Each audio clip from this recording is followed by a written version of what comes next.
மத்தேயு 11வது அதிகாரம் 12ஆம் வசனத்தை தான் நம் மையமாய் வைத்து இந்த வசனத்தை எடுத்தோம். கர்த்தருக்கு ஸ்தோத்திரம். இந்த செய்தியை எடுத்தோம். யோவான் ஸ்நானகன் காலம் முதல் இதுவரைக்கும் பரலோக ராஜ்யம் பலவந்தம் பண்ணப்படுகிறது. பலவந்தம் பண்ணுகிறவர்கள் அதை பிடித்து கொள்ளுகிறார்கள். எவ்வளவு எதிர்ப்பு இயேசு கிறிஸ்துவின் காலத்தில் இருந்தாலும் கர்த்தருக்கு ஸ்தோத்திரம், இந்த உலகத்தை விட்டு இது முற்றிலும் மாறுபட்டது என்பதை ஜனங்கள் புரிந்து கொண்டாங்க. இயேசு கிறிஸ்துவின் காலத்திலேயே இது உலகத்தை விட்டு மாறுபட்டதை தான் இயேசு பேசுகிறாரு. அவருடைய ராஜ்யம் வந்து விட்டது என்பதை நம் கண்களால் என்ன பண்ணுகிறோம், பார்க்கிறோம். அங்கே அதில் தரித்திரர் ஆசீர்வதிக்கப்படுறாங்க, அங்கே கட்டப்பட்டவர்கள் விடுதலை ஆகிறாங்க. அது மாத்திரமல்ல, ஊமைகள் பேசுகிறாங்க, முடவர்கள் நடக்கிறாங்க, குருடர்கள் பார்க்கிறாங்க, தரித்திரருக்கு சுவிசேஷம் என்ன பண்ணுது, அறிவிக்கப்படுகிறது என்கிற காரியத்தை அவர் வந்துட்டு. கர்த்தருக்கு ஸ்தோத்திரம். அல்லேலூயா. பரலோக ராஜ்யம் அது எங்கே இருக்கு? இயேசு திரும்பி சொல்றாரு, அது உங்கள் நடுவில் இருக்கு அப்படின்னு சொல்றாரு. அதனால தான் அது பலவந்தம் பண்ணப்படுகிறது. கர்த்தருக்கு ஸ்தோத்திரம். ஒரு சின்ன காரியம் சொல்றேன். கர்த்தராகிய இயேசுவின் ராஜ்யம் இருக்கு. இந்த ராஜ்யத்துக்கு பேரு கர்த்தராகிய இயேசுவின் ராஜ்யம். யார் ராஜா? ஆண்டவராகிய இயேசு கிறிஸ்து தான் ராஜா. இயேசு கிறிஸ்து தான் யாரு? எந்த ராஜ்யத்தினுடைய ராஜா. அதனால இந்த உலகத்தில் பிறக்கும் போதே ராஜாவாய் பிறந்தவர். உலகத்தில் எந்த மனுஷனும் ராஜாவாய் பிறந்தது கிடையாது. அல்லேலூயா. எவ்வளோ பெரிய சக்கரவர்த்திக்கு பிறந்தாலும் அவன் யார் தான்? இளவரசன் தான். பிறக்கும் போதே ராஜாவாய் பிறந்தவரும் ராஜாவாய் மரித்தவரும். சொல்லுங்க, வாய் தர சொல்லுங்க. ராஜாவாய் மரித்தவரும். பிறகு வருகிறவர் யார் தான் வராரு? ராஜாதி ராஜாவாக வருகிறார். அல்லேலூயா. பிறக்கும் போதே சொல்லுங்க, ராஜாவாய் பிறந்தவர். அப்புறம் மரிக்கும் போதும் ராஜாவாய் மரித்தவர். அடுத்தது மீண்டும் வரும்போதும் ராஜாதி, சொல்லுங்க, ராஜாதி ராஜாவாய் வருகிறார். அல்லேலூயா. கர்த்தருக்கு ஸ்தோத்திரம். அதனால் இது முற்றிலும் வித்தியாசமானது. எதுக்கு அந்த ராஜ்யத்தை பற்றி பேசுகிறோன்னா, உலக ராஜ்யத்துக்கு அடிப்படை அதிகாரம். எந்த மினிஸ்ட்ரி எடுத்தாலும் அதுக்கு ஒரு அதிகாரம் இருக்குது. எந்த ராஜாவாக இருந்தாலும் டெமோக்ரஸியாக அல்லது குடியரசாக இருந்தாலும் கம்யூனிசமாக இருந்தாலும் அல்லது எந்த ஒரு ராஜ்யம் இந்த உலகத்தில் இன்றைக்கு அது பணக்கார நாடுகளாக இருந்தாலும் அதில் முதலாளித்துவம் அப்படின்வாங்க, அது இருந்தாலும் அதில் என்ன இருந்தாலும் அங்கே அதிகாரம் தான் ஆட்சி செய்யும். அதிகாரமும் ஆட்சி செய்யும். அங்கே இருக்கிற செல்வம், அவங்களுடைய பணம், அவங்களுக்குள்ள இருக்கிற அந்த பொருளாதாரம் எவ்வளோ இருக்குதோ அதை வச்சு தான் ஆட்சி செய்யும். இன்னும் சொல்லப்போனால் அந்த ராஜ்யத்தை ஆட்சி செய்ய அவங்களுக்கு மிலிட்ரி இருக்கும், அவங்களுக்கு போலீஸ் இருக்கும், அவங்களுக்கு சீக்ரெட் படை இருக்கும், அவங்களுக்கு எல்லா மக்களுடைய பேசுறது முதற்கொண்டு என்ன பேசுகிறாங்கன்றது கேட்கறதுக்கு, ஒட்டு கேட்கறதுக்கு கூட என்ன இருக்கும், ஒரு ஸ்பைஸ் கூட்டம் இருக்கும். இது மாதிரி பல காரியங்களை எடுத்து மக்களை ஆளுகை செய்ய அவர்கள் அதிகாரத்தை பயன்படுத்துகிறாங்க. ஆனால் இயேசுவின் ராஜ்யம் சத்தியத்தால் கட்டப்பட்டிருக்கு. சத்தியம்னா என்னது? உண்மையான ஒரு ராஜ்யம், உண்மையான ராஜ்யம். இன்னும் சொல்ல போனால் இயேசுவின் ராஜ்யம் அன்பின் ராஜ்யம், இயேசுவின் ராஜ்யம் நீதியின் ராஜ்யம், இயேசுவின் ராஜ்யம் ஒருவருக்கொருவர் சேவை செய்கிற ராஜ்யம். சொல்லுங்க, அல்லேலூயா. சொல்லுங்க. இயேசுவின் ராஜ்யம் சத்தியத்தின் ராஜ்யம், இயேசுவின் ராஜ்யம் அன்பின் ராஜ்யம், இயேசுவின் ராஜ்யம் நீதியினால் ஆளப்படுகிறது. நாலாவது, ஒருவருக்கொருவர் சேவை செய்கிறதினால் அதனுடைய குடிமக்கள் எப்படிப்பட்டவங்களாக இருக்கிறாங்கன்னா, உலகத்தை பார்க்கிலும் அவருடைய ராஜ்யத்தை நேசிக்கிறவர்களாக இருக்கிறாங்க. டிஃபரன்ஸ் புரியுதா உங்களுக்கு? அல்லேலூயா. உங்களுக்கு புரியாமல் நான் பேசுகிறேன் புரியாதுக்காக திரும்பி சொல்கிறேன். கர்த்தருக்கு ஸ்தோத்திரம். உலக இன்பங்களை துறந்து வாழ்கிறவங்க எதற்காக துறந்து வாழணும்னு நினைக்கிறாங்க அப்படின்னா, உலக ராஜ்யத்தை துறந்து ஏன் வாழணும்னு நினச்சா இந்த உலகத்தை ஜெயிக்கணும்னு நினைக்கிறாங்க. அல்லேலூயா. இந்த உலகத்தை நம்ம என்ன பண்ணணும்? ஜெயிக்கணும் அப்படின்னு சொல்லி. கர்த்தருக்கு ஸ்தோத்திரம். அல்லேலூயா. தேவனுக்கு மகிமை உண்டாகட்டும். ஒருத்தவங்க அப்படி தூக்கத்திலேருந்து நீங்கள் அப்படி கண்ணை முழிச்சு பார்த்தீங்கன்னா கூட உலகத்தை ஜெயிக்கிறீங்க. ஆமென். ஒரு போஸ்டரை பார்த்துருச்சு, இது எதுக்கு போய் பார்க்கணும் அப்படின்னு நினச்சி போனீங்கன்னா கூட உலகத்தை என்ன பண்ணுறீங்க? ஜெயிக்கிறீங்க. ஒரு அழகான பொண்ணு முன்னாடி வந்தவங்கள்ட்ட போய் அடிச்சு, இது என்ன அழகு, ஒரு இன்ச்சு தான் அழகு. 1 இன்ச்சு தான் அழகு. தோலை உரிச்சு விட்டா எல்லாம் ஆடு தான். கர்த்தருக்கு ஸ்தோத்திரம். அப்படி நினச்சி அது கடந்து போகும்போது அப்போ நீ அதை என்ன பண்ணுற, ஜெயிக்கிற. இது பணத்தை காட்டி இதை செய் அது செய் அப்படின்னு இதை கொண்டு அந்த ரெட்டை பார்த்தேன், அதெல்லாம் எனக்கு பணத்தெல்லாம் அது நான் ஜெயிப்போம், அது ஒரு பெரிய காரியம் கிடையாது. கர்த்தருக்கு ஸ்தோத்திரம். இப்போ என் லைஃப் ரொம்ப இந்த தடவை ஒவ்வொரு வருஷமும் ஒன்று கண்டுபிடிப்பேன். இந்த தடவை ஒரு முட்டையை கூட என்ன பண்ணலை, சாப்பிடலை. ஒரு முட்டையை கூட என்ன பண்ணல, சாப்பிடல. கர்த்தருக்கு ஸ்தோத்திரம். ஒரு சோறு கூட, ஒரே ஒரு சோறு கூட என்ன பண்ணலை, இத்தனை நாளாக சாப்பிடல. ஒரு சோறு கூட சாப்பிடல. கர்த்தருக்கு ஸ்தோத்திரம். ஒரு ஜூஸ் கூட குடிக்கல. எப்பொழுதும் ஃபாஸ்டிங்கில் என்ன பண்ணுவேன், ஜூஸ் குடிப்பேன். ஒரு ஜூஸ் கூட குடிக்கல. என்னை பார்த்தா மனுஷன் மாதிரி தெரியுதா? அல்லேலூயா. ஜெயிக்க முடியுதுன்ற நான் என்னால் என்ன பண்ண முடியுது, மருந்து மாத்திரை ஏதாவது ஒரு காரணம், நான் இந்த மாத்திரை போட்டு அப்படி மயக்கமாக வருது, அப்படி படுத்தே கிடக்க வேண்டியதாக இருக்குது, சோம்பேறி ஏந்திரி. அல்லேலூயா, அல்லேலூயா. கர்த்தருக்கு ஸ்தோத்திரம். புரியுதா புரியலையா? ஆமென். இதை மெயின்டைன் பண்ணணும்னு பார்க்குறேன். ஏன்னா இப்போ பத்தாத சட்டையெல்லாம் இப்போ தான் பத்துது எனக்கு. இன் பண்ணி போடுற அளவுக்கு பலனாக இருக்கு. நான் என்ன சொல்கிறேன், உலகத்தை துறக்கலை, உலகத்தை சரியானபடி அனுபவிக்கிறோம். பரலோகத்துக்காக நம்ம ஆயத்தப்படுத்துகிறோம். அப்போ எதுக்காக வாழ்கிறோன்னா, என் விருப்பத்துக்கு நான் வாழாமல் என் ராஜாவின் விருப்பத்துக்கு அப்படி கட்டளைக்கு வாழ்கிறோம். அதனால தான் கர்த்தரின் கட்டளையின்படி நடக்கிற மனுஷன் பாக்கியவான். சொல்லுங்கள், கர்த்தரின் கட்டளையின்படி நடக்கிற மனுஷன் பாக்கியவான். அல்லேலூயா. கர்த்தருக்கு ஸ்தோத்திரம் உண்டாகட்டும். உலக ராஜ்யம் இன்னும் 10 ஆண்டு திட்டத்தை போடுகிறது. இன்னும் 50 ஆண்டுகள் என்ன நடக்கும் அப்படின்னு சொல்லி அதுக்கான டிராஃபிக்கான ரூல்லாம் கொண்டு வருது. 100 ஆண்டுகளுக்கு பின் இந்த உலகம் எப்படி இருக்கும் அப்படின்னு யோசிக்குது. ஆனால் பரலோக ராஜ்யம் நித்தியமானது. சொல்லுங்க, பரலோக ராஜ்யம் நித்தியமானது. வாயை திறந்து சொல்லுங்க, பரலோக ராஜ்யம் நித்தியமானது. அல்லேலூயா. இந்த உலகத்தில் நான் பார்க்குற எல்லாமே ஒரு நாள் அழியும். இந்த உலகமும் கூட, பூமியும் அது நிறைவும் கூட ஒரு நாள் என்ன பண்ணுது, அழிய போகுது. இது பூமி கூட வெந்துருகி என்ன பண்ண போகுது, சாம்பலாக போகிறது. ஆனால் நான் நம்புகிற, நான் விசுவாசிக்கிற, நான் எதிர்பார்த்திருக்கிற அந்த உலகம், பரலோக ராஜ்யம் நித்தியமானது. அல்லேலூயா. இப்போ நான் சொன்னதில் ஒன்று சொன்னால் கூட நீ என்ன ஆகிட்ட, அந்த ராஜ்யத்துக்கு ஆயத்தமாகிட்ட. கர்த்தருக்கு ஸ்தோத்திரம். அதனால தான் நான் ரொம்ப ரொம்ப முக்கியம்னு சொல்கிறேன். நீ இந்த டெம்பரரியாக வாழ்கிறதுக்காகவே வாழாத. நீ கொஞ்ச நாள் வாழ்கிறதுக்காக என்ன பண்ணாத. அதாவது உறவுகள் கூட டெம்பரரி தான். உறவுகள் கூட டெம்பரரி தான். அல்லேலூயா. அதனால தான் இயேசு அதை விட்டு வெளியே வர்றார். யார் என்னுடைய தாயார், யார் என்னுடைய சகோதர சகோதரிகள், தேவனுடைய வார்த்தையின்படி கேட்டு அதன்படி நடக்கிறவர்கள் தான் என் தாயாரும் என் சகோதரர்களும் என் சகோதரிகளுமாய் இருக்கிறார். அல்லேலூயா. கர்த்தருக்கு ஸ்தோத்திரம். இயேசு சீஷரோடு தான் தங்கினார். எதற்காக? அப்படி வார்த்தையை கேட்டு நடக்கிறவர்கள். ஆமென். அல்லேலூயா. நம்முடைய பிரியம், நம்முடைய வாழ்க்கை எல்லாமே அவருடைய ராஜ்யத்தில் நம்ம ஒன்றா சேர்ந்து வாழப்போகிறவர்களோடு இருக்கணும். அதனால தான் அவர்கள் என்ன பண்ணாங்க, ரட்சிக்கப்படுகிறவர்களை கர்த்தர் அனுதினமும் சபையில் சேர்த்தார். மாறுபாடு உள்ள இந்த சந்ததியை விட்டு என்ன பண்ணாங்க, அவங்க வேறு பிரித்தாங்க. ஏன்னா மாறுபாடு உள்ள இந்த சந்ததி இந்த உலகத்துக்காக தான் என்ன பண்ணுது, பேசுது. இந்த உலகத்தின் காரியத்துக்கு தான் என்ன பண்ணுது, பேசுது. ஒரு ஹோட்டலில் போய் ஒரு பிரியாணி நல்லா இருந்துச்சுன்னா அதை 100 பேருக்கு பேசுகிற ஒரு உலகத்தில் இந்த நித்தியத்தை குறித்து பேசுகிறதுக்கு தேவனாகிய கர்த்தர் உன்னையும் என்னையும் தான் தெரிந்து கொண்டார். அல்லேலூயா, அல்லேலூயா.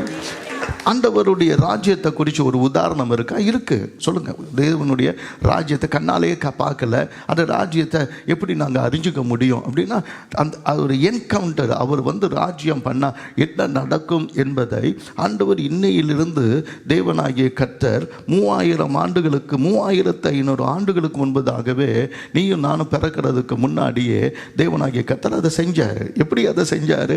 உலக அநீதியானது, அடிமைப்படுத்துவது என்பதற்கு அடையாளம் தான் எகிப்து. நம்பி வந்தவங்களை, விருந்தாளியாக வந்தவங்களை அடிமையாக்குனது தான் யாரு? எகிப்தியர்கள். உலகத்தில் இருக்கிற இந்த சிருஷ்டியை வச்சு ஆளுகை செய்யணும்னு நினைச்சாங்க. சிருஷ்டிகரை தொழுது சேவியாமல் அவர்கள் சிருஷ்டியை என்ன பண்ணாங்க, அவனுக்கு பூனை கடவுள், அவனுக்கு பாம்பு கடவுள், வண்டு கடவுள், பேனு கடவுள். பேன் என்னது? கடவுள் அவனுக்கு. நதி கடவுள். எனக்கு என்னாச்சு கவனிங்க, ரொம்ப முக்கியமானது பேசுகிறேன். கர்த்தருக்கு ஸ்தோத்திரம். காண்கிறத வச்சுட்டு காணாத தெய்வனை விட்டுட்டான். கர்த்தருக்கு ஸ்தோத்திரம். உயிரை உண்டாக்கினவர் உயிரில் கலந்திருக்க விரும்புகிறார். அது என்ன தப்பு? ஒன்றை இருக்கிறதில் எது முக்கியம்? உயிர். அந்த உயிரை கொடுத்தவர் உன் உயிரில் கலந்திருக்க விரும்புகிறார். இதுதான் நான் சொல்கிற சத்தியம். சொல்லுங்க, புரியுதா இல்லையா? ஆமாம், கஞ்சியாக கட்டி கை தட்டுறதுக்கு பதிலாக கை தட்டாமல் இருக்கிறதே நல்லது. ஆமே. கர்த்தருக்கு ஸ்தோத்திரம். திரும்பி சொல்லுங்க, நான் சொன்னதை. உயிரை கொடுத்தவர் என் உயிரில் இருக்கிறார். அவ்வளோதான். அது புரிஞ்சுக்கிட்டா என்னால் கர்த்தருக்கு ஸ்தோத்திரம். நல்லா கவனிங்க. இந்த காலையில் எனக்கு ஒரு சிந்தனை வந்தது. மனைவியை உயிராய் நேசிக்கிறவன் உலகத்தின் எந்த மூலையில் போனாலும் தப்பு பண்ண மாட்டான். சரியா இல்லையா? ஆமே. உங்கள் பிள்ளைங்களை உயிராக நீங்கள் நினைச்சிங்கன்னா நீங்கள் எங்கே போனாலும் உங்கள் நினைவு எதில் தான் இருக்கும்? உங்களுக்கு ஒரு நினைவு இருக்கும். இவங்களுக்கு சொல்லுங்கள், எங்கே போனாலும் யார் நினைவு இருக்கும்? பிள்ளைங்க மேலே தான் நினைக்கும். கர்த்தருக்கு ஸ்தோத்திரம். அல்லேலூயா. பணத்தை உயிராக நினச்சிங்கன்னா பணம் அது இருதயத்துக்கு நேராக வச்சிருக்கிறது எதை தான்? பணம். ஒரு நாள் ஹார்ட் அட்டாக்கில் சாவேன். ஏன்னா அது நினச்சி என்ன பண்ணுது? ஏங்கி சாகுது. அப்படி இந்த பணம் அப்படின்னு நம்ம நினச்சிட்டு இருக்கிறோம். தேவனுக்கு மகிமை உண்டாகட்டும். நல்லா கவனிங்க. நம்ம எதை உயிராய் நினைக்கிறோன்றது ரொம்ப முக்கியம். உன் மனைவியை உயிராக நினைக்கிறவங்க, சிலருக்கு தாய் தான் எனக்கு கடவுள்னு சொல்கிறவங்க உண்டு. ஆனால் தாயை உயிராக நினைக்கிறவங்க உண்டு. பிள்ளையை பிள்ளை தான் எனக்கு அப்படின்னு இதெல்லாம் அவங்கள எழுதி வைக்கிறதெல்லாம் உண்டு. எல்லாத்த விட அந்த காலத்தில் இந்த நடிகர் போய் இன்றைக்கி அப்படி தான் நினைக்கிறேன். நடிகனை தான் என்ன பண்ண நினைக்கிறாங்க? உயிராக நினைக்கிற. உயிர் அவருக்கு, உடல் மண்ணுக்குன்னு எழுதிட்டலாம் பார்த்துருக்கிறேன். எவனுக்கு 41 பேரை மிதிச்சு செத்த ஓட்டு போனானே அவன் தான் என்னது? எவனுக்கு உயிர். அரசியல் பேசாதீர். நான் சொல்ல வேண்டியதாக இருக்கு. புரியுதா உங்களுக்கு? ஒரு பிரச்சனைன்னு வரும்போது என்ன எங்கே பண்ணுறானுங்க? ஓடிடுறானுங்க. அப்போ அப்படிப்பட்டவனை நீங்கள் என்ன சொல்கிறீங்க நீங்கள்? அப்போ அப்படி இருக்கிறத விட உயிரை கொடுத்த இயேசு என் உயிராய் இருக்கிறார். அல்லேலூயா. அதுதான் ஆராதனை. எது நித்திய ஜீவனோ, எது உண்மையான சமாதானமோ அதை கொடுக்கிறவர் தான், அதை கொடுப்பது தான் பரலோக ராஜ்யம். ராஜ்யத்தை குறித்து நல்லா புரிஞ்சுக்குங்க. எது நித்தியமோ, எது நிம்மதியோ, புரியுதா? ஈஸியா. ராஜ்யம்னா என்ன? எது நித்தியமோ, எது நிம்மதியோ அதை கொடுக்கிறது தான் ராஜ்யம். தேவனுக்கு மகிமை உண்டாகட்டும். அதனால் இப்போ எகிப்தில் அவங்க அடிமைப்படுறாங்க. அப்படி அடிமைப்பட்ட போது அவங்கள 400 வருஷம் அவங்களுடைய வேலையை வாங்கி அடிமையாக்கி அவங்கள அடித்து கொன்று அவங்க நீதியை அவங்க ஒரு நாளும் எடுத்துக்காமல் விலங்கு போட்டு கயிறுகளால் கட்டி ஒரு மிருகத்தை விட மோசமாய் நடத்தினவர்களை சும்மா அவங்கள மக்களை வெளியில் கொண்டு வர ஆண்டவர் நினைக்கல. பழி வாங்கலை, நீதி செஞ்சார். பழி வாங்கலை, நீதி செஞ்சார். அவங்க செஞ்ச வேலைக்கான கூலி தான் எகிப்தியரை கொள்ளையடித்து கொண்டு வந்தார். அவனே கொண்டு வந்து கொடுக்குறான். அந்த என்னது என் காதில் கட்டினது ஒரு கழுத்தில் போட்டிருக்கலாம், அந்த மாதிரி வாங்கி இந்த இடத்துக்கு பரவாயில்ல, உங்கள் தேசத்துக்கு போ, உங்கள் கடவுள்கிட்ட கும்பிடு, அப்போ தான் நான் உயிரோடு என்ன பண்ண முடியும், இருக்க முடியும் அப்படின்ட்டு வாரி கொடுக்குறாங்க. எது? 400 ஆண்டுகள் அடிமையாய் வேலை செய்த பணம். உன்னுடைய அம்மா அப்பா, உன்னுடைய தாத்தா பாட்டம் பூட்டெல்லாம் யாரெல்லாம் அடிமைத்தனமாக அவர் கஷ்டப்பட்டு பாடுபட்டாங்களோ அத்தனையினுடைய சொத்துக்கும் சுதந்திரத்துக்கும் நீ தான் உரிமை என்று ஆண்டவர் அந்த உரிமை தொகையை உன் கையில் கொடுக்குறார். எத்தனை பேர் ஆமேன்னு சொல்கிறோம்? புரியுதா உங்களுக்கு? அல்லேலூயா. நாம் ரட்சிக்கப்பட்டோன்னா சாதாரண இல்லை. எங்கள் அப்பா இழந்ததெல்லாம் நான் ஒரு பக்கீன்னு ஆயிடுச்சு. எங்கள் அம்மா ரொம்ப எதிர்பார்த்துட்டே இந்த ப்ராவிடென்ட் ஃபண்ட் அவ்வளோ பணம்டா, அப்பா அந்த வேலையில் இருந்தாங்கடா. அப்போ 1600 வெள்ளி அப்போல்லாம் அவங்களுடைய சம்பளம். அதெல்லாம் கணக்கு போட்டு பார்த்தா அவங்க ப்ராவிடென்ட் ஃபண்டெல்லாம் அப்படின்னு. நானும் எங்கள் அக்காவும் எப்படியும் அந்த ஆஃபீஸ்க்கு போனோம். போயிட்டு அந்த ஆஃபீஸில் போய் எங்கள் அப்பா அவனுடைய பேர் அதெல்லாத்தையும் பார்த்து எடுத்துகிட்டு ப்ராவிடென்ட் ஃபண்டை எடுத்து போய் பார்த்தா கரெக்டாக அந்த பேஜ் கிழிச்சு எரிஞ்சிருக்கு. அது எங்கள் சொந்தக்காரன் எவனோ ஒருத்தன் என்ன பண்ணிட்டு ஆட்டை போட்டான். அவன் மாமன் தான், சொந்த மாமன். கர்த்தருக்கு ஸ்தோத்திரம். கண்ணீரோடு வெளியே வந்தோம். நானும் எங்கள் அக்காவும் மலேசியா போயிட்டு கண்ணீரோடு வெளியே வந்தோம். எத்தனையோ பேர் கண்ணீரோடு கூட எத்தனையோ பேர் ஆட்டையை போட்டாச்சு. அதனால் திருடுனால திருடி நம்மளை என்ன பண்ணிட்டாங்க, வறண்டன அதையெல்லாம் கர்த்தர் நீதியும் நியாயமாய் கொடுக்கறது தான். கர்த்தர் உனக்கு கொடுக்கிறது வீடு இல்லை, ராஜ்யம். அது என்னது? ராஜ்யம். 400 வருடம் நாடோடின்னு சொல்லி, 400 வருடம் பரதேசின்னு சொல்லி, 400 வருடம் அடிமைத்தனமாக அவங்கள வாங்கின வேலைக்கெல்லாம் கர்த்தர் என்ன பண்ணார், எடுத்து கொடுத்தத்தக்கதாக கொண்டு வந்தார். எதையெல்லாம் தெய்வமாக்கி எதையெல்லாம் கும்பிடலன்னு சொல்லி அவங்கள பாடுபடுத்தினாங்களோ கர்த்தருக்கு ஸ்தோத்திரம், அத்தனையும் தெருவில் வீசி எரியத்தக்கதாக தேவனாகிய கர்த்தர் நியாய தீர்ப்பை கொண்டு வந்தார். அவன் கும்பிட்டது தான் யாம் என்று சொல்லுகிற எகிப்தியனுடைய கடவுள் தான் என்னது, அந்த கடல், செங்கடல். அதுதான் எங்களுக்கு என்ன பண்ணுது, பாதுகாப்புன்னு. அதை தான் ஆண்டவர் என்ன பண்ணார், பிரித்து மேய்ஞ்சார். ஆமென், அல்லேலூயா. அவருடைய மேய்ச்சலின் ஜனங்கள் மேய்ச்சலை காணத்தக்கதாக அவர்களை பத்திரமாய் நடத்தினார். ஆமென், கர்த்தருக்கு ஸ்தோத்திரம். ஒரு அக்கினி தூணு பார்க்கல, அக்கினி தூணு முன்னாடி நின்றுச்சு. அவங்கள 40 வருஷமும் பாதுகாக்க ஏர் கண்டிஷன் போட்டு மேகம் இருந்துச்சு. அவங்களுக்கு பாறை, எந்த பாறை தண்ணி கொடுக்காதுன்னு சொல்கிறீங்களோ அந்த பாறையை உடைச்சி தண்ணியை கர்த்தர் என்ன பண்ணார், கொண்டு வந்து கொடுத்தார். எந்த இடம் கசப்பாக இருந்துச்சோ அந்த தண்ணியில் ஆண்டவராகிய கர்த்தர் ஒரு சிலுவையை கொண்டு வந்தார், ஒரு மரத்தை கொண்டு வந்தார். அந்த மாறாவை கர்த்தர் மதுரமாக மாற்றினார். அல்லேலூயா, கர்த்தருக்கு ஸ்தோத்திரம். 40 வருட ஆட்சி காலம், 40 வருட ஆட்சி காலத்தில் ஒரு கொலை இல்லை, ஒரு கற்பழிப்பு இல்லை, ஒரு கொள்ளை இல்லை, ஒரு ஒரு ஒரு என்னது கிளர்ச்சி இல்லை, ஒரு ஒரு அசுத்தங்கள் இல்லை. அந்த பாளையத்து பக்கத்தில் கூட எவனும் என்ன பண்ணலை, இந்தியாவினுடைய ரைட்ஸை செய்யலை. எல்லாம் ஒரு குச்சியை வச்சுக்கிட்டு தான் காலையில் போனான். அந்த மாதிரி எல்லாமே கொள்ளைக்கு போகிறத கூட சுத்தமாக தான் வச்சுருந்தாங்க. அவங்கள சுற்றி இருந்ததெல்லாம் கூட சுத்தமாக தான் வச்சுருந்தாங்க. கர்த்தருக்கு ஸ்தோத்திரம். பிள்ளைகள் படிக்கலை, ஆனால் பிள்ளைகள் ஞானத்தோடு இருந்தது. கர்த்தருக்கு ஸ்தோத்திரம். ஏன், அவர்கள் ஞானத்தின் அதிபதியாகிய ஆவியானவர் உலாவுகிற பாளையமாக அது இருந்தது. அல்லேலூயா, கர்த்தருக்கு ஸ்தோத்திரம். எங்கேருந்து ஆட்சி செஞ்சார் கர்த்தருக்கு? எல்லாரும் அரண்மனையிலேருந்து ஆட்சி செய்கிறது. அரண்மனை அவனுடைய சுகத்தை காண்பிக்கும். அவங்க கூடாரத்தில் இருந்தபோது வானங்களையும் பூமியும் உண்டாக்கின தேவன் கூடாரத்தில் வந்து குடியிருந்தார். எத்தனை பேர் ஆமென் சொல்லணும்? அது பேர் தான் பரிசுத்த கூடாரம். புரியுதா உங்களுக்கு? ரொம்ப டிஃப்ரெண்ட்டாக நான் திங்க் பண்ணேன். ரொம்ப டிஃப்ரெண்ட்டான எனக்குள்ள இருந்தது. அப்படி அவர் கூடாரவாசியானார். சர்வ உலகங்களையும் உண்டாக்கினவர். பரலோகத்தில் என்ன இருக்குது, அங்கே மகிமையான அரண்மனை இருக்குது, அங்கே ஆசரிப்பு கூடாரம் இருக்குது, அங்கே இல்லாதது ஒன்றுமே இல்லை. ஆனால் தம் ஜனங்களின் நடுவில் இருக்க வேண்டும் என்பதற்காக அவர் ஒரு கூடாரவாசியாய் மாறினார். அவர் நடுவில் இருந்தார். கர்த்தருக்கு ஸ்தோத்திரம். ஒருவனுக்கும் ஒன்றும் குறையலை. ஆமென். எல்லா ஒரு துணியை எடுத்தால் இதுக்கு கேரண்டி கொடுக்குறான். எத்தனை வருஷம் கேரண்டி கொடுப்பான்? எந்த துணிக்கும் கேரண்டி கொடுக்க மாட்டான். பார்த்துருக்கீங்களா? இன்று நீங்கள் ஒரு ஷர்ட்டை போட்டிங்கன்னா உங்களுக்கு 4 வருஷம் 5 வருஷம் வரும் அப்படின்னு ஒரு கேரண்டி கொடுக்க சொல்லுங்கள். ஒரு பேகுக்கு கொடுக்குறான், ஒரு செருப்புக்கு கொடுக்குறான், அல்லது ஒரு கிளாஸ் கொடுக்க மாட்டாங்க, கிளாஸுக்கு கொடுக்க மாட்டாங்க, ஒரு ஃபோனுக்கு கொடுப்பாங்க. இல்லை எதற்கு ஒரு கேரண்டி கொடுக்குறாங்க. ஆனால் சட்டைக்கும் நம்ம அன்றாடம் உடுத்துக்கிற எதுக்குமே என்ன இல்லை, கேரண்டி கிடையாது. கேரண்டி கிடையாது.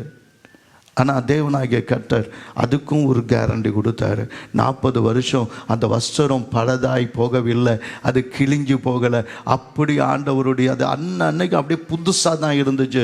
கர்த்தருக்கு ஸ்தோத்திரம். அல்லது முதல்ல 4 வயசில் வந்தவனுக்கு 44 வயசு வரைக்கும் ஒரே சட்டை ஒரே பேண்ட்டு, ஆனால் ஒன்று கூட என்ன ஆகலை, பழசாகவும் இல்லை. அந்த மாதிரி ஒரு ஃபேப்ரிக்கை உலகம் பார்த்ததே கிடையாது. ஒரு செருப்பு நம்ம ஷூ போட்டாங்கன்னு வச்சுங்களேன், அந்த ஷூ ஒரு நாள் என்ன பண்ணலை, அந்த நாளில் வாராக இருக்கும். அது ரொம்ப காஸ்ட்லி கூட. பின்னாடி இழுத்து என்ன பண்ணுவாங்க, கட்டி எடுத்துடுவோம். அது கூட என்ன ஆகலை, ஒன்றும் ஆகலை. கர்த்தருக்கு ஸ்தோத்திரம். இன்றைக்கி ஒரு சிட்டியை நம்ம வந்து பழுது போயிடுச்சு. இன்றைக்கி ரொம்ப அப்படியே ஸ்மோக் ஆயிடுச்சுன்னா, இன்றைக்கி வந்து ஃபுல்லாக புகை மண்டலம் என்ன பண்ணிடுச்சு, மாறிடுச்சு சொல்கிறோம். ஆனால் அன்றைக்கி 20 லட்சம் பேர் கூடியிருந்த அந்த இடத்துல எந்த புகை மண்டலம் இல்லை, எந்த இயற்கைக்கு எந்த பாதிப்பும் கிடையாது. எல்லாமே எக்கோ ஃப்ரெண்ட்லியாக இருந்தது. எல்லாமே இயற்கையோடு கூட ஒத்து தான் இருந்தது. எல்லாமே இயற்கை வளங்கள் குவிந்து கிடந்தது. அவர்களுக்கு ஒரு பொண்ணும் மணியும் பணமும் தேவைப்படலை. பணம் அடிக்கலை, பண மதிப்பிழப்பு என்ன பண்ணலை, பல்லல. கர்த்தருக்கு ஸ்தோத்திரம். எகிப்திலிருந்து அந்த புறப்பட்ட ஜனங்களை வெள்ளியோடும் பொண்ணோடும் தான் புறப்பட பண்ணினார். ஆனால் அந்த பணத்தை எங்கே போட்டாலும், அந்த வெள்ளியும் பொண்ணும் எங்கே போட்டாலும் யாரும் என்ன பண்ணலை, எடுக்கலை. அது அவங்களுக்கு தேவை படலை. கர்த்தருக்கு ஸ்தோத்திரம். அதை ஒரு நாள் பார்த்தாங்க, நாங்கள் சும்மா வச்சுருக்கிறத விட எல்லாத்தையும் சர்ச்சை கொண்டு வந்து கொடுத்துருவோம் அப்படின்னு சொல்லிட்டு என்ன பண்ணாங்க, கொடுத்தாங்க. கர்த்தருக்கு ஸ்தோத்திரம். அது ஒரு பெரிய தேவனுடைய ஆலயமாக பின்னாடி என்ன பண்ணிச்சு, மாறினுச்சு. கர்த்தருடைய ராஜ்யத்தை கட்டுவதற்கு தான் தேவன் நம்முடைய பணத்தை நம்ம கையில் கொடுத்துருக்கிறாரு, நகையை கொடுத்துருக்கிறாரு அப்படின்றத அவங்க புரிஞ்சுக்கிட்டாங்க. தேவனுடைய ராஜ்யத்தை கட்ட தான் எனக்கு பணமும் நகையும் கர்த்தர் என்ன பண்ணியிருக்கிறாரு, கொடுத்துருக்கிறாரு. என்னுடைய அன்றாட தேவை ஆண்டவர் ஒரு நாள் என்ன பண்ணலை. அதனால் அதிகமாய் சேர்த்தவனுக்கு அதிகமாகவும் இல்லை, குறைவாய் சேர்த்தவனுக்கு குறைவாயும் இல்லை. சொல்லுங்க நான் சொன்னதை. அல்லேலூயா, அல்லேலூயா. பேலன்ஸ் லைஃப், சமச்சீர் வாழ்வு, சமுதாயம் எல்லாமே கெட்டு போகிறதுக்கு வழியே கிடையாது. கர்த்தருக்கு ஸ்தோத்திரம். தேவனுக்கு மகிமை உண்டாகட்டும். அப்போ இப்படிப்பட்ட ஒரு ராஜ்யம் இங்கே வரணும்னா, இப்போ ஒரு அரை மணி நேரத்துக்குள்ளே ஒரு 7 காரியம் சொல்கிறேன், நீங்கள் எழுதிக்கிங்க. முதல்ல கவனிங்க. 1 யோவான் 2:17, 1 யோவான் 2:17 ஒரு காரியத்தை நீங்கள் அறியணும். இந்த ராஜ்யம் நித்தியமானது மட்டும் இல்லை, இதை அசைக்க முடியாத ராஜ்யம். அதனால தான் நாம் அந்த ராஜ்யத்தை விரும்புகிறோம். உலகமும் அதன் இச்சையும் ஒளிந்து போகும், தேவனுடைய சித்தத்தின்படி செய்கிறவனோ என்றைக்கும் நிலைத்திருப்பான். நிலைத்திருக்கிற ராஜ்யம். உலக ராஜ்யம் அதிகார அமைப்பில் இருக்கு, பொருளாதாரத்தில் இருக்கு, அவங்களுடைய சட்ட அமைப்பில் இருக்கு. இவங்க போட்டிருக்கிற அஸ்திபாரம் எல்லாம் நமக்கும் கான்ஸ்டியூஷன் பண்ணாங்க, கான்ஸ்டியூஷன் அரசு அமைப்புன்னு பண்ணாங்க. இது வரைக்கும் எத்தனை தடவை மாற்றிருக்கிறாங்க. ஆனால் உலக தோற்றத்துக்கு முன்னாடியே அவர் என்ன வார்த்தை சொன்னாரோ அந்த வார்த்தையிலிருந்து ஒரு நாள் அவர் என்ன பண்ணலை, மாறலை. அவரும் நேற்றும் இன்றும் என்றும் மாறாதவர். வானமும் பூமியும் ஒளிந்து போகும், அவர் வார்த்தைகள் ஒளிந்து போகாது. எத்தனை பேர் ஆமேன்னு சொல்கிறேன்? புரியுதா உங்களுக்கு? அல்லேலூயா. இன்றைக்கி ஒரு சட்டம் போடுறான், நாளைக்கு இன்னொரு சட்டம் போடுறான். இன்றைக்கி ஒரு திட்டம் போடுறான், அந்த திட்டம் சரியில்லைன்னு பண்ணி போடுறான். கர்த்தருக்கு ஸ்தோத்திரம். இல்லை, அப்படிப்பட்ட திட்டங்களோ அப்படிப்பட்ட காரியங்களோ பரலோக ராஜ்யத்தில் கிடையாது. கர்த்தருக்கு ஸ்தோத்திரம். தேவனுக்கு மகிமை உண்டாகட்டும். அதனால தான் எபிரெயர் ஆக்கியோன் 12ஆம் அதிகாரம் 28ஆம் வசனத்தில் சொல்கிறான். எபிரெயர் ஆக்கியோன் 12ஆம் அதிகாரம் 28ஆம் வசனத்தில் சொல்கிறான், ஆதலால் அசைவில்லாத ராஜ்யத்தை பெறுகிறவர்களாகிய நான். சொல்லுங்க, அசைவில்லாத ராஜ்யம். சொல்லுங்க, அசைக்க முடியாதுன்றானே, இதுதான் அசைக்க முடியாத ராஜ்யம். அல்லேலூயா. இன்னும் 40 வருஷத்துக்கு 50 வருஷத்துக்கு என்ன பண்ண முடியாது, அசைக்க முடியாது. அங்கங்கே அடிக்கணும் பாருங்க. என்ன ஆக போதோ, இந்தியாவில் புரட்சி வந்துடும்ன்ற நிலைமையில் இருக்குது. அந்த நிலைமையில் இருக்குது. பொறுத்தது போதும் பொங்கியல்னு ஆரம்பிக்கிறாங்க. அப்படி ஒரு காலம் வந்துருச்சுன்னா என்ன நடக்கும்னே தெரியாது. ஒரு சுதந்திர போர் மாதிரி என்ன ஆகிடும், வரும். ஆனால் இந்த ராஜ்யம், சொல்லுங்க, அதனால் அசைவில்லாத ராஜ்யத்தை பெறுகிறவர்களாகிய நான் பயத்தோடும் பக்தியோடும் தேவனுக்கு பிரியமாய் ஆராதனை செய்யும்படி கிருபையை பற்றி கொள்ள கடவும். இந்த உலகத்தில் கிருபையினால தான் ரட்சிக்கப்பட்டிருக்கிறோம். அதை விட்டுறாதீங்க. உலகத்தில் மிகப்பெரிய சொத்து பொன்னும் பொருளும் வீடும் ஆஸ்தியும் கிடையாது, ரட்சிப்பு. அதுதான் உனக்கு கடவுச்சீட்டை. இன்னும் சொல்ல போனால் பரலோக ராஜ்யத்தில் போய் ஆண்டவரே நான் கோயில் கட்டினேன், காணிக்கை கொடுத்தேன், நான் மொட்டை அடிச்சுக்கிட்டேன், நான் அதை பண்ணேன் இதை பண்ணேன். இல்லை, அங்கே போய் நின்று நான் ரட்சிக்கப்பட்டவன், அவ்வளோதான். இயேசுவின் இரத்தத்தால் நான் கழுவப்பட்டவன். ஆமென். சத்தியத்தை கை கொண்டு வரும் நீதி உள்ள ஜாதி உள்ளே பிரவேசிப்பதற்கு வாசலை. இதுதான் சத்தியம். ரட்சிப்பு தான் அடிப்படை. ரட்சிக்கப்பட்டவர்கள் அதில் என்ன பண்ணுவாங்க? நடப்பாங்க. பைபிள் சொல்லுது, வாசம் பண்ணுவார்கள். ரட்சிக்கப்பட்டவர்கள் அதன் வெளிச்சத்தில் நடப்பார்களுக்கு. கர்த்தருக்கு ஸ்தோத்திரம். ரெண்டாவது, இந்த ராஜ்யம் ஒவ்வொரு குடிமகனுக்கும் மெய்யான பாதுகாப்பு கொடுக்குது. ஒவ்வொரு குடிமகனுக்கும் மெய்யான பாதுகாப்பு கொடுக்குது. ஏன் ஒரு ராஜ்யத்தில் நம்ம வாழ்கிறோம்? ஏன் ஒரு குடியரசில் இருக்கிறோம்?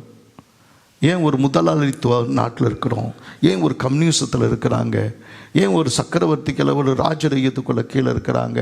அப்படின்லாம் நீங்கள் கேட்டிங்கன்னா அதில் ஒரு பாதுகாப்பு இருக்குது. நம்முடைய சரீரத்துக்கு ஒரு பாதுகாப்பு இருக்குது.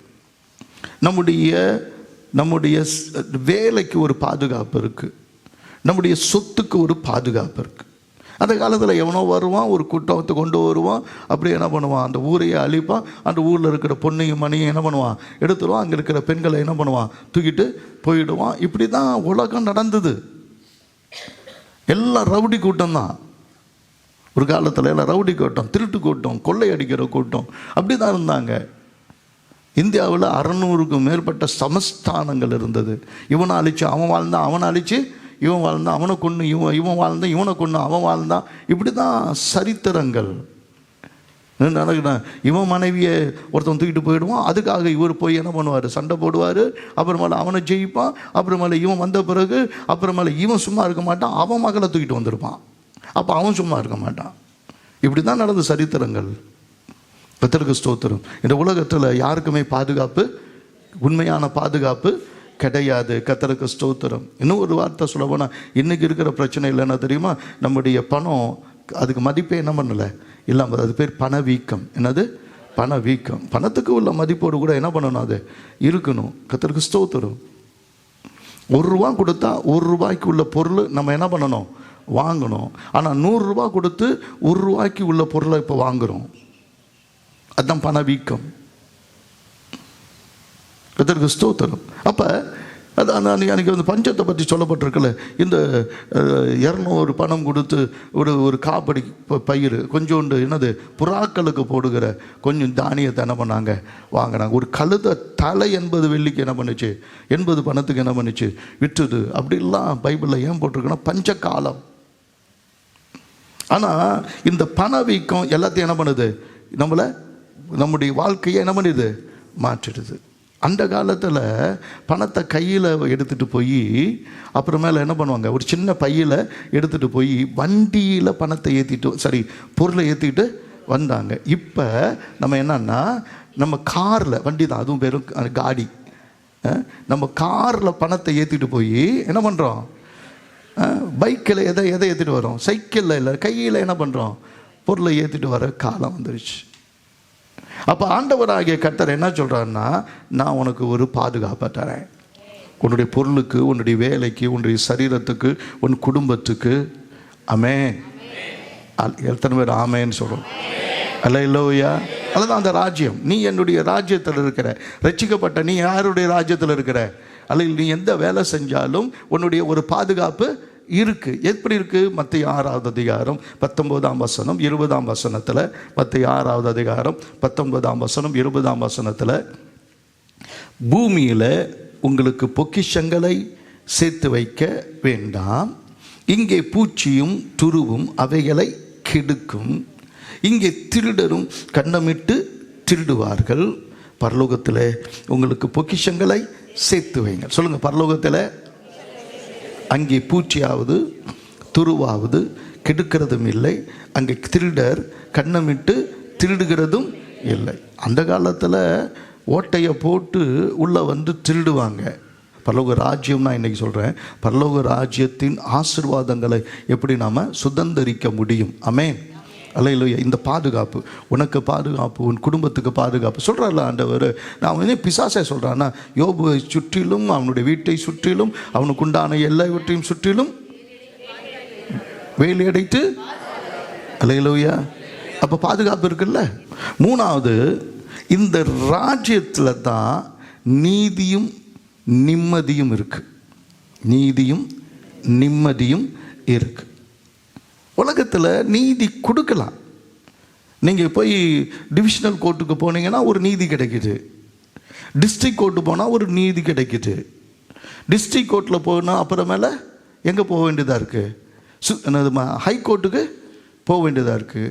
ஹை கோர்ட்டுக்கு போனால் என்ன இருக்குது? அங்கேயும் ஒரு நீதி கிடைக்குது. ஆனால் அந்த நீதியில் யாருக்கும் என்ன இல்லை? திருப்தி இல்லை. கடைசி எங்கே போகிறாங்க? சுப்ரீம் கோர்ட்டுக்கு போகிறாங்க. எங்கே சொல்கிறாங்க? சுப்ரீம் கோர்ட்டுக்கு போகிறாங்க. சொல்லுங்கள், வாய் திறந்து சொல்லுங்கள். அங்கே நீதி கிடைக்குது. அங்கே நீதி கிடைக்குதான்றேன். இன்னைக்கு எல்லா மக்களுக்கும் தெரியும், அநியாயமான என்ன பண்ணுறாங்க? தீர்ப்பு கொடுக்குறாங்க. உண்மையின்படி இல்லை.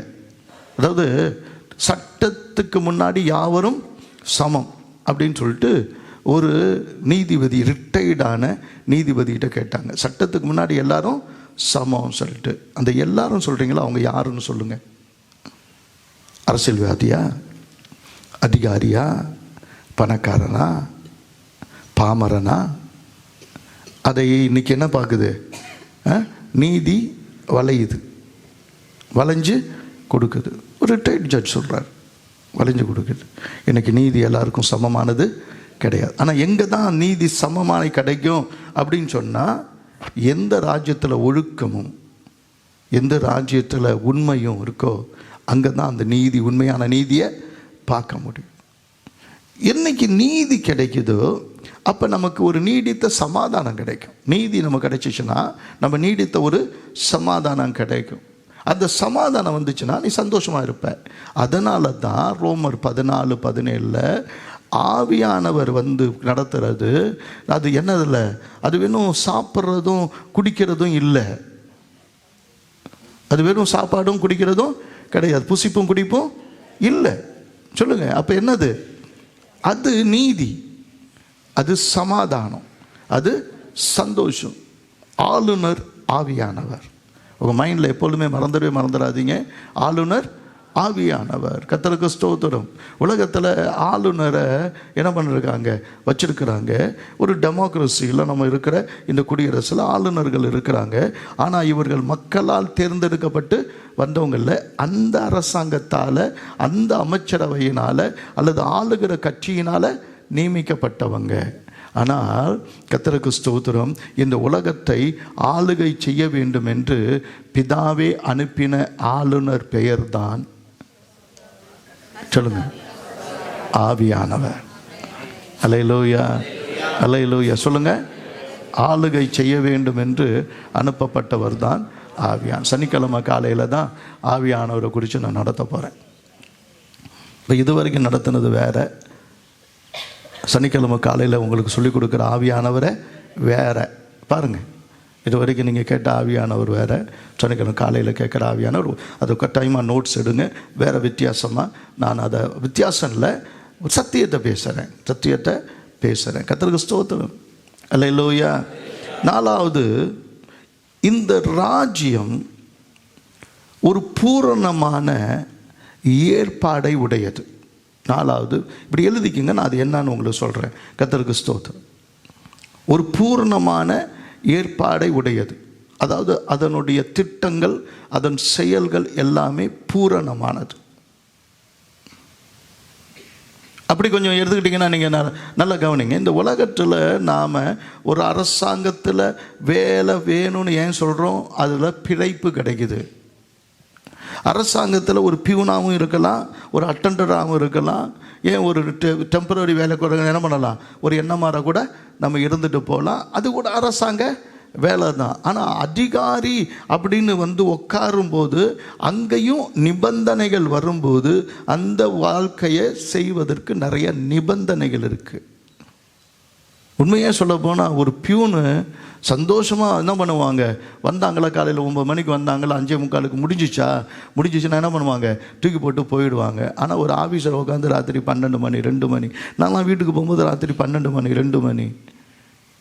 ஒரு நாள் என் பிள்ளைங்க ஸ்கூலுக்கு போகிறத நான் பார்த்ததில்ல. காலையில் இருந்து அப்பா தூங்கிட்டு இருப்பாங்க.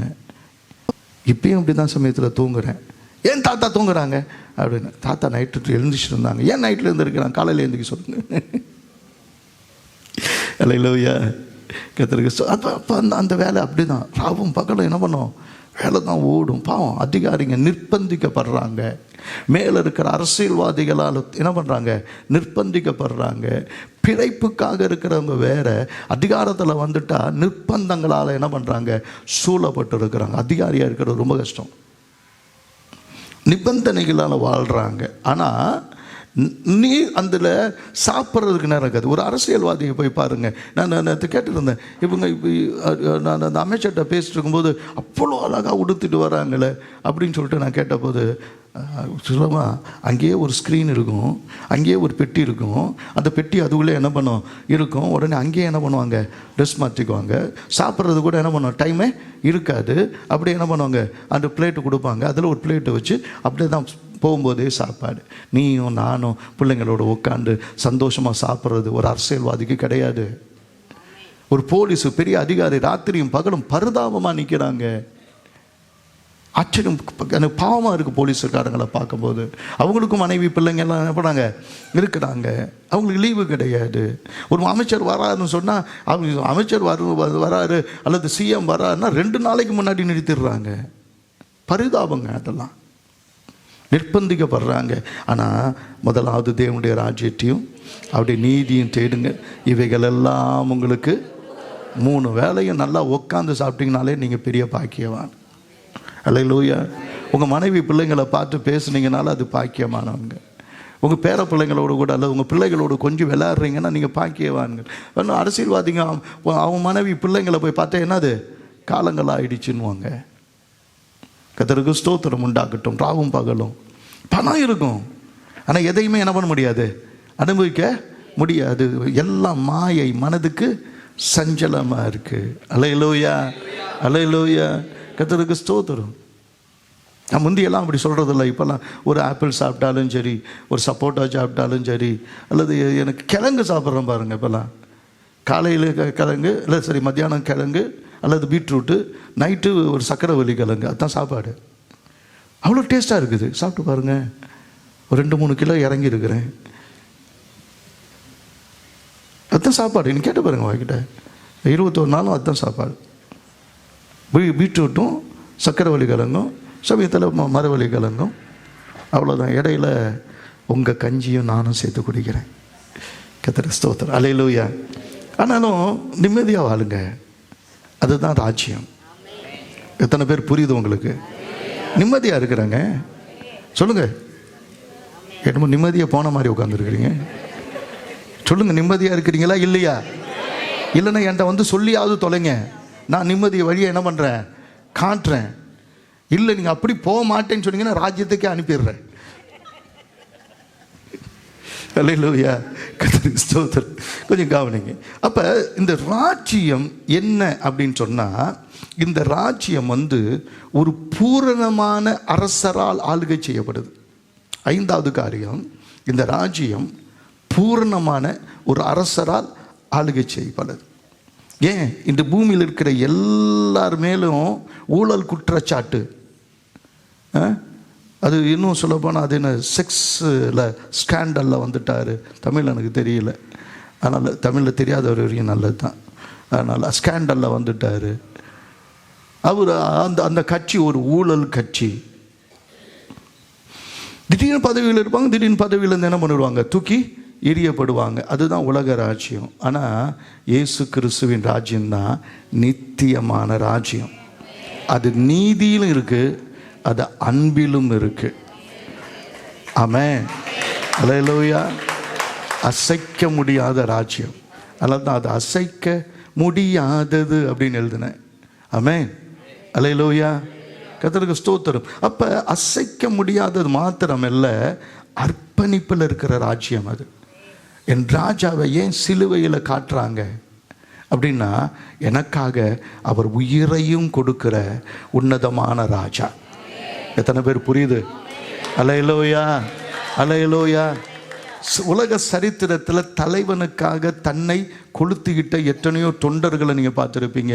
ஆனால் ஒரு தொண்டனுக்காக தன்னை கொளுத்தி கொண்ட ஒரே ஒரு தலைவன் கூட சரித்திரத்திலேயே கிடையாது. ஆனால் ஒரே ஒரு சரித்திரத்தில் ஒரே ஒருத்தர் தான் எனக்காக உச்சம் தலையிலிருந்து உள்ளங்கால் வரை பாடுகள் பட்டவர், அடிப்பட்டவர், அவமானப்பட்டவர், நொறுக்கப்பட்டவர். என்னுடைய நிந்தையை, என்னுடைய பாவத்தை, என் அக்கிரமத்தை, என் வியாதியை அவர் தம்மேலே சுமந்து கொண்டு அவருடைய தழும்புகளால் என்னை சுகமாய் வைத்திருக்கிறவர்.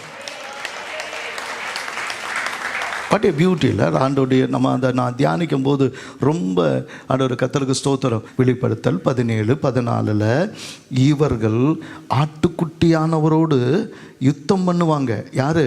நமக்கும் யுத்தம் உண்டு. இது ஆவிக்குரிய யுத்தம். ஆட்டுக்குட்டியானவர் வெளிப்படுத்தல் 17:14 இவர்கள் ஆட்டுக்குட்டியானவரோடு யுத்தம் பண்ணுவார்கள். ஆட்டுக்குட்டியானவர் கர்த்தாதி கர்த்தரும் ராஜாதி ராஜாவுமாக இருக்கிறபடியால் அவர்களை ஜெயிப்பார். அப்போ எந்த கட்சி ஜெயிக்கும்? இப்போ ஜெயிக்கிற கட்சிக்கு தானே அவன் கட்சி தாவல் பண்ணுறான். என்ன கட்சி? எங்கள் ராஜா இயேசு ராஜா, எங்கள் கீதம் அல்லேலூயா. அதெல்லாம் பழைய பாட்டு, நான் பாடின பாட்டு தான் அது. எங்கே நீங்கள் தேடாதீங்க. அல்லேலூயா. ராஜா ஒரே ராஜா தான். என்றைக்கும் அவர் ஒருத்தர் தான் ஜெயிக்கிறவர். உலகத்தின் சரித்திரத்தில் தோல்வியை கண்டிராத ஒரே ஒருவர்னா அது என் ராஜா இயேசு ராஜா. அல்லேலூயா. அதனால தான் ஆட்டுக்குட்டியானவர் கர்த்தாதி கர்த்தரும் ராஜாவுமாக இருக்கிறபடியால் அவர்களை ஜெயிப்பார். அவரோடு கூட, இது ரொம்ப முக்கியம், அவரோடு கூட இருக்கிறவர்கள் அழைக்கப்பட்டவர்களும் தெரிந்து கொள்ளப்பட்டவர்களும் உண்மையுள்ளவர்களுமாய் இருக்கிறார்கள். எத்தனை பேர் ஆமேன்னு சொல்லணும்? நான் அப்படி தான்றவங்க நல்லா கை வைட்டா சொல்லுங்க பாப்பா. நம்ம யாரு தான்?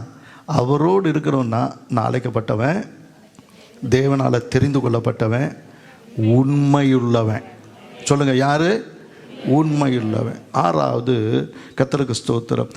இந்த ராஜ்யம்தான் உனக்கு நிரந்தர குடியுரிமை தருகிறது. நிரந்தர குடியுரிமை தருகிறது. என்னுடைய அட்ரஸ் ராஜ்யம்தான், கிங்டம், ஹெவன்லி கிங்டம். அப்போ ஒரு குடியுரிமை மாறலாம் உலகத்தில். தேசிய இனத்தையே என்ன பண்ணிடலாம்? நீ தேசிய இனமே இல்லை அப்படின்னு என்ன பண்ணலாம்? நீ தேசிய இனமே இல்லை, இவங்களாம் குடியேறிகள் அப்படின்னு உலகம் சொல்லுது பாருங்க. இப்போ அப்படி என்ன பண்ணுது? சொல்லுது. ஆனால் நான் தான் சுதந்திரவாளி.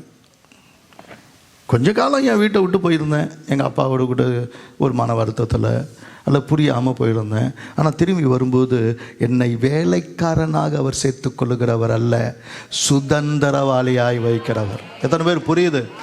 புரிஞ்சவங்க இன்னும் கொஞ்சம் புரிஞ்சு செய்யுங்க. என்னை வேலைக்காரனாக சேர்த்துல. எங்கடா வந்த? இவ்வளோ நாள் எங்கடா போனேன்? நீ என்னடா பண்ண? அதில் ஒரு வார்த்தை கூட எங்கள் அப்பாட்ட இல்லை. ஓடி வந்து கட்டி பிடிச்சி முத்தம் கொடுத்து வரவேற்கிற ஒரு தகப்பனுக்கு சுதந்திரவாளியாக இருக்கிறோம். அதனால தான் 1 யோவான் 3வது அதிகாரம் 1ஆம் வசனத்தில் 1 யோவான் 3வது அதிகாரம் 1ஆம் வசனத்தில் நாம் தேவனுடைய பிள்ளைகள் என்று அழைக்கப்படுவதினாலே பிதாவானவர் நமக்கு பாராட்டின அன்பு எவ்வளவு பெரிதென்று பாருங்கள். உலகம் அவரை அறியாதபடியினால் நம்மையும் அறியவில்லை. பிரியமானவர்களே, இப்பொழுது தேவனுடைய பிள்ளைகளாயிருக்கிறோம். சொல்லுங்க. இனிமேல் எப்படி இருப்போன்னு தெரியல, அது வெளிப்படல. ஆகிலும் அவர் வரும்போது, அவர் வெளிப்படும்போது எல்லாருடைய கண்கள் யாவும் அவரை காணும். அப்போ வெளிப்படும்போது அவர் இருக்கிற வண்ணமாகவே நாம் அவரை தரிசிப்பதனால் அவருக்கு ஒப்பாய் இருக்கிறோம் என்று அறிந்திருக்கிறோம். நான் நாளைக்கு புல்லா பிறக்க மாட்டேன், நான் மண்ணா பிறக்க மாட்டேன், நான் என்ன பண்ண மரமா பிறக்க மாட்டேன், புழுவா பிறக்க மாட்டேன், நிச்சயமாக நாயா பிறக்க மாட்டேன், பண்ணியா பிறக்க மாட்டேன். கர்த்தருக்கு ஸ்தோத்திரம், கர்த்தருக்கு மகிமை உண்டாகட்டும். அவர் வரும்போது, அவரை தரிசிக்கும் போது, அவரை போலவே என்னை ஆண்டவர் தரிசிக்க வைக்க என்னை மறுபமாக்குவார். எத்தனை பேர் சொல்றவங்க? நல்ல கைதட்டி ஆமேன்னு சொல்லுங்க. நல்ல மேல கைதட்டி ஆமேன்னு சொல்லுங்க. அல்லேலூயா. எப்படி இருப்போம் அப்படின்னு பிரச்சனையே கிடையாது. இயேசுவை போல நானும் இருப்பேன். ஒரு தேவ தூதனை போல இல்லை, தேவதை மாதிரிலாம் கிடையாது, தேவனை போல, இயேசுவை போல. எப்படி அதுக்கு சொல்கிற கர்த்தருக்கு ஸ்தோத்திரம். ஒரு அரச குடும்பத்தில் ஆண்டவர் நம்மை ஏற்றுக்கொண்டதிலிருந்து இப்பொழுது ஆண்டவர் என்ன சொல்கிறார்? கொலைசேர் 1:12 இந்த வசனங்கள்லாம் ரொம்ப ரொம்ப முக்கியமான வசனங்கள். கொலைசேர் 1:12 ஒளியில் உள்ள பரிசுத்தவான்களுடைய சுதந்திரத்தில் பங்கடைவதற்கு நம்மை தகுதி உள்ளவராக்கினவரும் இருளின் அதிகாரத்தினின்று நம்மை விடுதலையாக்கி தமது அன்பின் குமாரனுடைய ராஜ்யத்துக்கு உட்படுத்தினவருமாயிருக்கிற பிதாவை ஸ்தோத்தரிக்கிறோம். பிதாவே குமாரனுக்கு அந்த ராஜ்யத்தை கொடுக்கிறாரு. குமாரன் அந்த ராஜ்யத்தை உங்களுக்கும் எனக்கும் கொடுக்கிறாரு. எவ்வளோ வசனம் கிளியராக இருக்கு பாருங்க. கிறிஸ்டல் கிளியர்னுவாங்க. அவ்வளோ கிளியராக நான் எப்படி இருப்பேன் இந்த ராஜ்யத்தில்? கர்த்தருக்கு ஸ்தோத்திரம். எனக்கு இந்த 21 நாள் பற்றல. ஒருவேளை இப்படியே நீங்கள் தொடர்ந்து வர மாதிரி இருந்தால் டெய்லி வச்சு இந்த வருஷமெல்லாம் சொல்லிக் கொடுக்கக்கூடிய அளவில் பரலோக ராஜ்யத்தை குறித்து என்ன பண்ணலாம்? பேசலாம். ஆனால் பரலோக ராஜ்யத்தை குறித்து நாளைக்கு தான் பேசுவேன்னு நினைக்கிறேன். பகலில் ராஜ்யம் நம் சுதந்திரம் எப்படி இருக்கும் அப்படின்றது நாளைக்கு காலையில் பகலில் தான் பேச முடியும்னு நினைக்கிறேன். கர்த்தருக்கு ஸ்தோத்திரம். பார்ப்போம். 7வது இந்த காரியத்தை வச்சுங்க. ராஜ்யம் உங்களுக்கு கொடுக்கப்பட போகிற ராஜ்யத்தை தெளிவாய் காட்டி உங்களுடைய இறுதி இலக்கை அது நியமிக்கிறது. அதாவது ஒரு நித்திய வெகுமதியோடு கூட தான் தேவன் அதை முடிக்கிறார். வெகுமதினா பரிசு கொடுக்கிறார். இப்போ நான் சொன்ன அந்த கேள்வி இங்கே வருது. மத்திய 25:34 இங்கே வருது. என்ன வருது? வாருங்கள் என் பிதாவினால் ஆசீர்வதிக்கப்பட்டவர்களே. சொல்லுங்க, வாருங்கள் என் பிதாவினால். சொல்லுங்க, திரும்பி சொல்லுங்க. எதுக்கு? உலக தோற்றம் முதல் உங்களுக்காக ஆயத்தம் பண்ணப்பட்ட ராஜ்யத்தை சுதந்தரித்து கொள்ளுங்கள். என்ன ரொம்ப சிந்திக்க வச்சது இந்த வசனம் தான். எந்த வசனம் சொல்லுங்க? மத்திய 25:34. இன்றைக்கும் நான் இப்போ இந்த முழு பிரசங்கமும் அந்த வசனத்தின் அடிப்படையில் தான். ராஜ்யத்தை சுதந்திரமாய் கர்த்தர் தருகிறார் என்ற லக்கோடு தான் ஓடுறோம். எங்கே போகிற தெரியாது, எவ்வளோ நாள் இருப்ப தெரியாது, யார் அங்கே இருக்கிறா தெரியாது, உங்களுக்கு என்ன கிடைக்கும் தெரியாது, என்ன நடக்கும் தெரியாது. இதுதான் உலகம். மரணத்துக்கு பின்னாடி அவனுக்கு என்னன்னு அவனுக்கு தெரியாது. ஆனால் எனக்கு ஒரு பிதா இருக்கிறாரு, எனக்கு ஒரு ராஜா இருக்கிறாரு. சொல்லுங்க, எனக்கு ஒரு பிதா இருக்கிறாரு. சொல்லுங்கப்பா வாயை திறந்து, எங்கள் பிதாவே. சொல்லுங்க. நான் மட்டும் இல்லை, இங்கே இருக்கிறவங்களும் வருவாங்க. அல்லேலூயா. நான் மட்டும் பரலோகம் போனால் எனக்கு சந்தோஷம் இல்லை, உங்களை எல்லாரையும் கூட்டிகிட்டு போனால் தான் சந்தோஷம். உங்களுக்கு ஒரே பிரச்சனை, என்னை கூட்டிகிட்டு போகிறது தான்.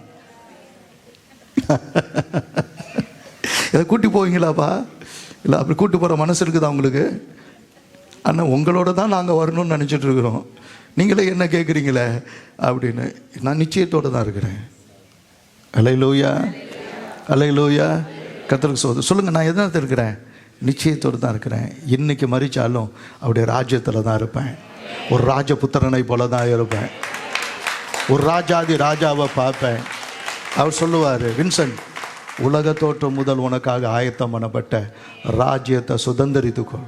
உங்கள் மனசை தட்டி சொல்லுங்கள், உன் பேரை சொல்லி ராஜ்யத்தை சுதந்திரிக்க போகிறேன். சொல்லுங்கள், ராஜ்யத்தை சுதந்திரம்னா அது சுதந்திரமாக வாங்க போகிறேன். எனக்கு இருக்குது தெரியும், என் சொத்து சுதந்திரம்லாம் இருக்குதுன்னு தெரியும். அதை நான் என்ன பண்ணல, இன்னும் அனுபவிக்கலை. இப்போ அனுபவி ராஜா, அதுக்கு பேர் கூட பாருங்கள், அனுபவி ராஜா. அனுபவி அழகாக அதெல்லாம் எழுதியிருக்கிறாங்க. அனுபவி ராஜா, அனுபவின்றான். ராஜாவாக இருந்தால் தான் அனுபவிக்க முடியும். ராஜாவாக இருந்தால் தான் என்ன பண்ண முடியும்? ராஜ்யத்தில் ஒருத்தன் பிடிச்சிட்டு வெளியில் நிற்பான், அவன் அனுபவிக்கிறவனா?